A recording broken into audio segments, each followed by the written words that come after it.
Good evening, viewers. The views, information, or opinions expressed on Myths and Misconceptions podcast are solely those of the individual guests and may not be representative of the show as a whole.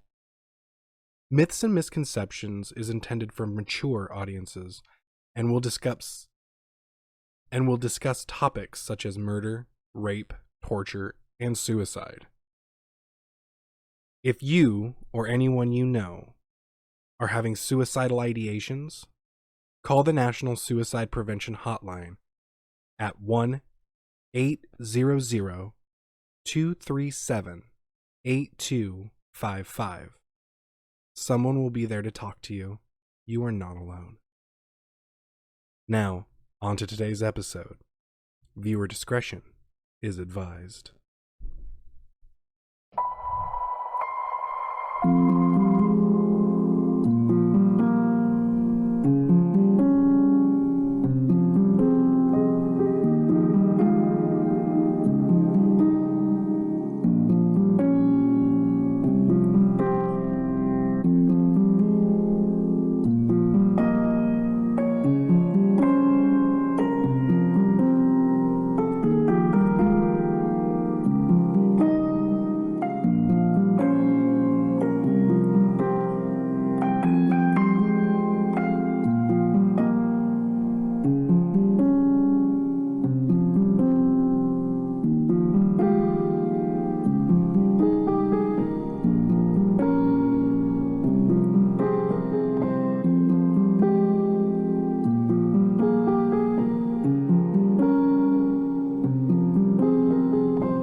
Before we get to the regularly scheduled episode, we are going to touch on a few housekeeping things.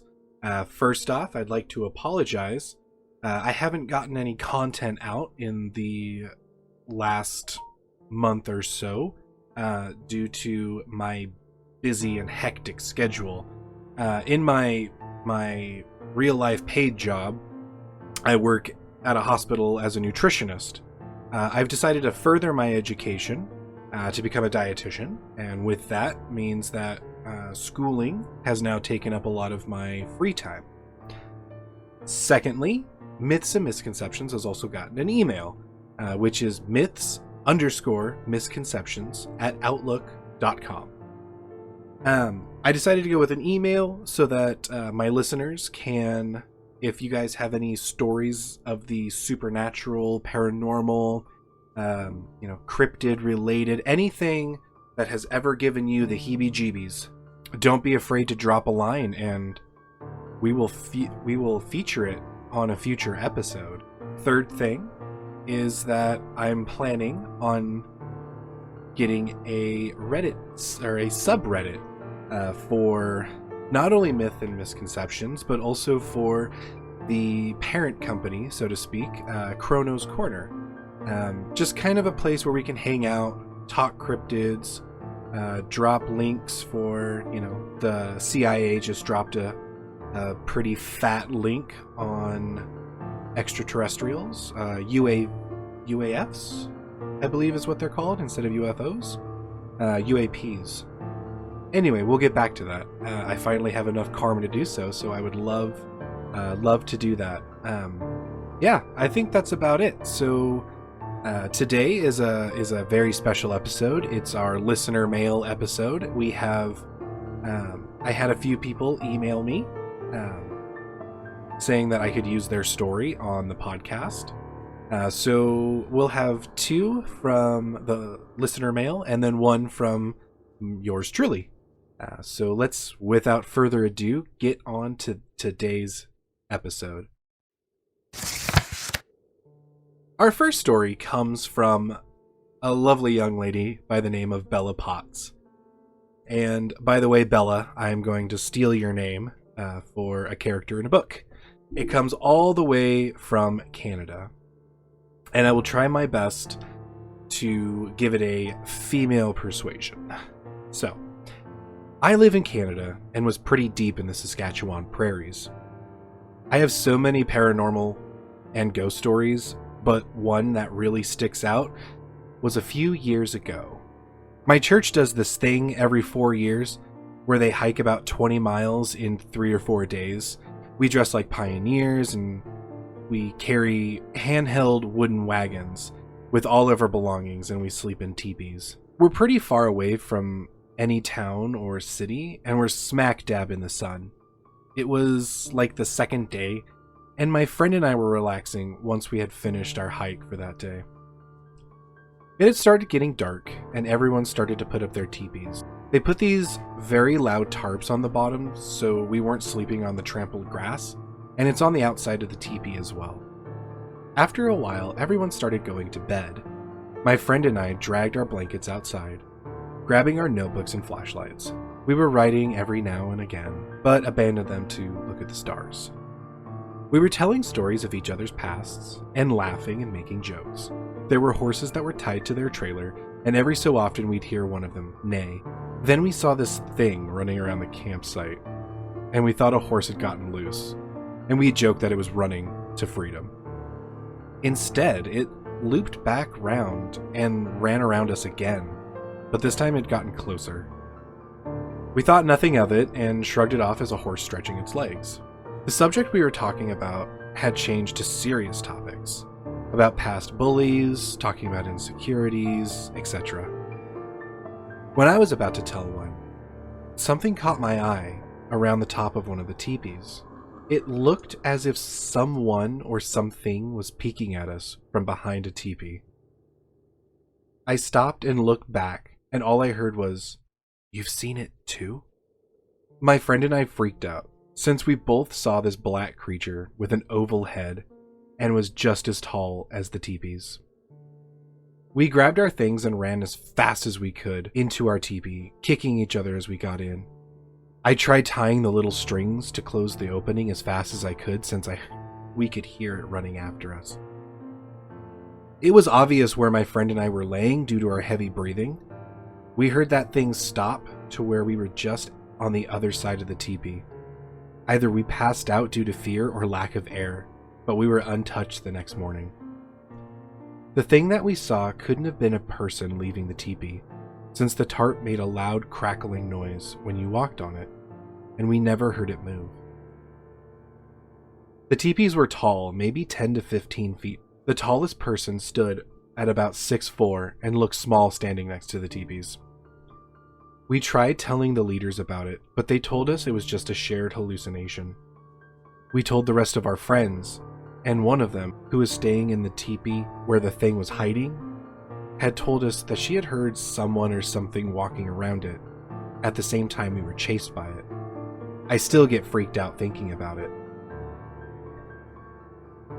Now, I had some small conversation with Bella after I read her story, and it sounds to me like she may have encountered, her and her friends may have actually encountered what's known as a Wendigo. For those who don't know, the Wendigo is a part of the Algonquin folklore, and they're very terrified by it. It's known for its insatiable greed and hunger for human flesh, and the Wendigo is usually depicted as a demonic spirit that has the power over winter storms and weather events. And because of this, the creature is often associated with harsh winters of the north. Now, there are a few retellings of people who get stuck out in the winter and become cannibals.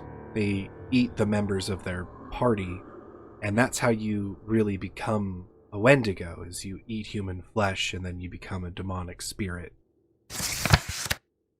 Our next story comes from Sudden Blacksmith 41. It's a bit of a doozy of a haunted house story. So let's dive in. I know everybody says this, but I don't believe in ghosts. Not in the traditional sense, at least. But my house does weird stuff. When we moved into the house in 2015, it was owned by a family who had an old school landline. They had a classic rotary phone with the numbers that you'd spin around to make the call.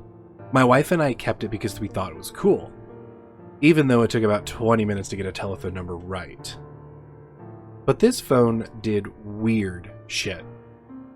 First, my wife rang me at home one day, and became very suspicious because she could hear a woman's voice. I said that it was probably crossed wires, no biggie. She said it sounded like a woman singing on the other end. I laughed at the thought that she thought I had the time and energy to have an affair and thought nothing of it. Fast forward though, my mother-in-law rings. I have a 2-year-old daughter at this point. I'm talking to my mother-in-law about something, probably repairs on the house. It was and still is a fixer-upper. When she starts laughing and saying that she loves my daughter's singing. My daughter was not singing, so I figured again, possible crossed wires? This happened 10 or 20 more times. I could actually hear it about 5 times using the phone, and it sounded like a woman or a girl singing. Each time the sound was identical, like a kind of lidding tra-la-la-la-la song coming from a great distance. I still think, yeah, okay, interference from somewhere. Anyway, we unplug the phone and get a newer one. The sounds stop immediately. Weird, right? But the next thing, I'm about to fall asleep one night when my wife starts screaming that she's seen something downstairs. I run down and she's genuinely terrified. Apparently, she had seen a white dress moving between the doorways in the hall, as if somebody was running and the dress was billowing out behind them. This happens again about a week later, but this time my wife is even more terrified because she doesn't just see a dress. She sees a profile of a woman above it that she can accurately describe, like fully anatomically describe. So I'm still skeptical. My wife works long hours as a teacher, and this could be explained by tiredness and the brain conjuring up weird shit for fun, as the brain tends to do. One day, my daughter starts screaming from the bathroom upstairs. I run up and she is crying. She says a person is watching her from the hall, peeking out of mommy and daddy's room. She is inconsolable and keeps saying that there is somebody in the house. So by now I think, okay, well, maybe the house is haunted.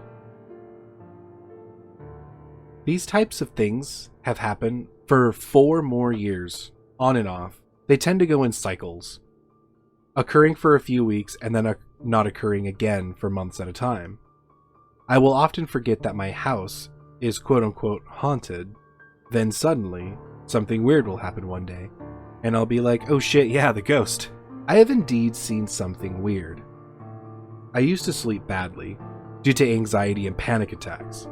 I've never experienced hallucinations or anything due to these, but I realized they could make me skeptical to sensory delusions. I myself believe that what I saw was probably the result of my anxiety, compounded with sleeplessness. However, one night, I was heading to bed around 2 a.m. I glanced up the stairs as I was putting the dog in the kitchen. The dog always chills with me downstairs. And I saw, for but a moment, a flashing of white passing up the stairs, like a dress. I even swear I saw the hem of the dress unfurling behind it. I have seen this at least 4 times in the 5 years of living in this house, at very unexpected times, as in times I had forgotten about the haunted nature of the house. I'll be doing my thing and suddenly, boom, there's something white, whatever it is, moving somewhere in the house. My wife has also experienced it many times. My daughter, now 5, has also always experienced serious difficulty sleeping in her room due to what she used to call the twirly-woos. Google it, it's a weird British kid show, and fuck seeing that in the middle of the night. Now she seems more vocal. She can simply say when she doesn't like her room because she thinks people are in there. So my house, not particularly scary, but is an example of how you can live in a strange house without believing in ghosts and carry on with your life, even if your world might be genuinely haunted as shit. You know, Blacksmith, I also have an old house, and my house is almost 100 years old, and it was built by the owner of a coal mine in the town of Elmira. And I also have had some unexplainable things happen in my house. This last story, listeners, is from yours truly, and I'm just going to dive right in. So I've had a few interactions with the paranormal, nothing crazy, except when I moved into this house, but that is a story for another episode. I mostly just have the feeling of being watched, hearing voices, feeling the energy in the room, or maybe the occasional feeling of something brushing across me. This story, however, takes place at the Yakima Training Center in Yakima, Washington, which is commonly known as YTC, so that's how I'll be referring to it in this story. During my military days, I was in the military from 2007, I joined when I was 17, all the way up until 2015. And this story takes place around the years of 2010, 2011. I don't really remember.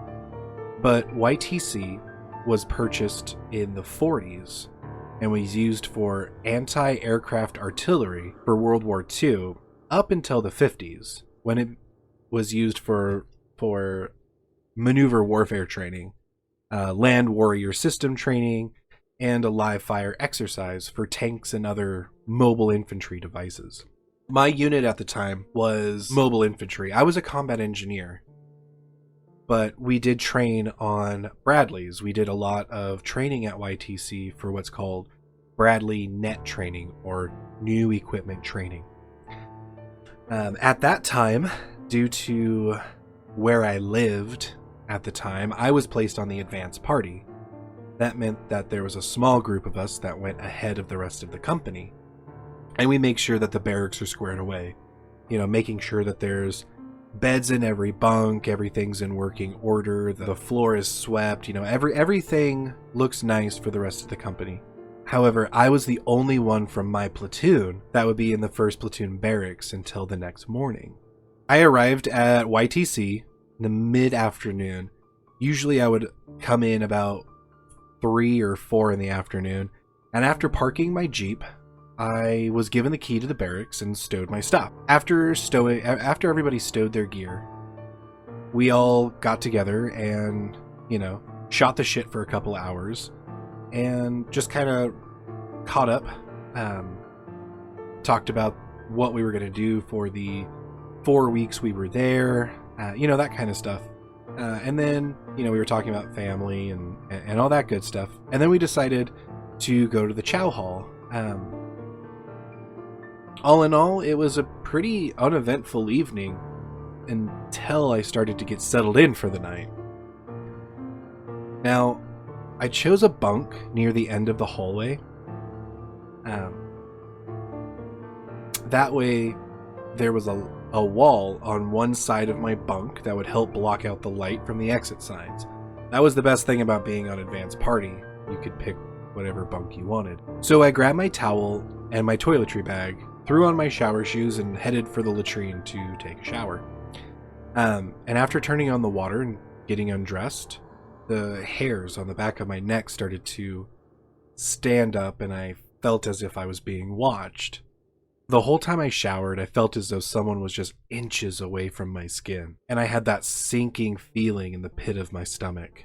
After finishing my shower, I got ready to bunk down for the night. I walked out of the bathroom and headed to my bunk. I pulled out my laptop and started watching a movie. That's when I heard what I thought were footsteps coming down the hallway. I figured it was one of the guys, so I called out and I didn't hear a response.